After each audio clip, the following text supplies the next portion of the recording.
The ferry schedule hadn't changed in years, so when a new time appeared, it was terrifying. This happened on the quiet Pacific Northwest coast, where a young woman named Leah worked the night shift. At a marina office at precisely 12:48 a.m., her computer screen flickered and refreshed on its own. A single new line of text appeared: ferry departs at low tide. But there was no ferry service anymore. It had been shut down years ago after a tragic accident. Kind of accident no one in town ever liked to talk about. Outside, a thick, heavy fog rolled in from the sea, swallowing the docks. Leah glanced at the tide chart on the wall. Its digital display was ticking downward all by itself. Low tide was in 12 minutes. Suddenly, her radio crackled to life. A man's voice, calm and practiced like a seasoned captain, announced final boarding soon. Despite every instinct screaming at her to stay inside, Leah slowly opened the door and stepped onto the pier. The water was unnaturally low, pulling back from the shore to expose dark, slick rocks covered in kelp. From deep within the fog, a ferry horn sounded once, then again, much closer this time. A massive shape began to emerge from the mist. It was a ferry, but old and decrepit, with peeling paint and rusted rails. The nameplate on its bow was scratched out, completely blank.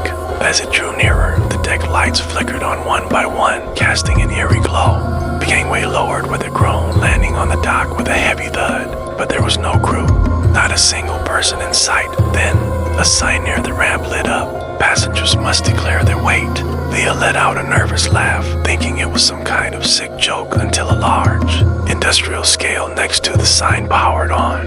Its digital display started climbing, the numbers rising as if an invisible weight was being added. The radio crackled again. Balance matters, the captain's voice said, a hint of steel in his tone. We lost it last time. Leah's eyes drifted to the ferry's deck. The rows of seats were already filled.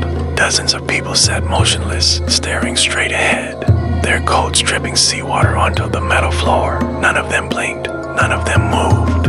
Leah stumbled backward, her heart pounding in her chest. The scale beeped loudly. It had locked on a final number. At that exact moment, her name appeared on the terminal screen back in the office. Manifest updated. The horn blared, a long final blast that echoed across the water.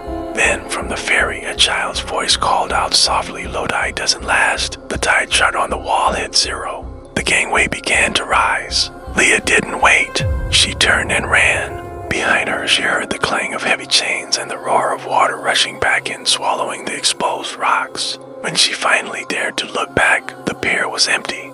There was no ferry, no lights, just the fog and the sound of the waves. At dawn, the terminal computer printed out a single receipt. It read, "Departed on time. Balance achieved." The local fishermen say that on the foggiest nights, when the tide goes out just a little too far, a ferry still comes to board, and it always leaves lighter than it arrived. Thanks for watching. Follow Hunted Scary Home for more true American horror stories.